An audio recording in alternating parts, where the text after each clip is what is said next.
Ang ganda ng araw nyo mga bossing, ito na po ang mga hot numbers natin sa araw na ito. Palala lang po, may mga kulay ang bawat set ng mga numero. Ang berde at asul ay para sa mga eskalera numbers at ang dilaw ay para sa mga double numbers at ang puti ay para sa S2 numbers. At tandaan nyo, bawat numero ay magkaiba ang mga set at kulay ang lalabas. Halimbawa, lalabas ang set ng dilaw sa araw na ito, kinabukasan malaki ang tsansa na kulay berde at asul ang lalabas kinabukasan. Tandaan at pag-aralan nang maagi ang mga set ng numero araw-araw at maaari din niyong balikan ang naunang post ng mga numero para sa pagpili ng mga numerong tatayaan. Maraming salamat po.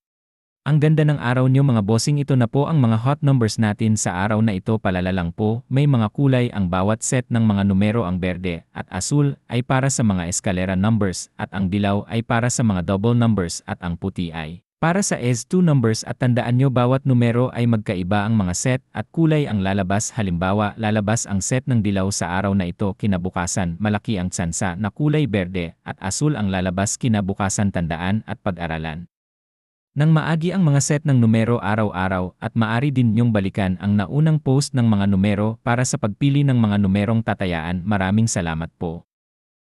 Magandang araw po mga bossing, ito na po ang mga possible numbers na lalabas ngayong araw. Ito ang clue, ang set mga numerong may kulay dilaw ay para sa double numbers, ang pula single digits numbers at ang blue para sa eskalera numbers o magkasunod at puti ay easy 2 numbers. Tandaan, iba-ibang kulay ang lalabas araw-araw, yon ang pag-aralan nyo. Maraming salamat po.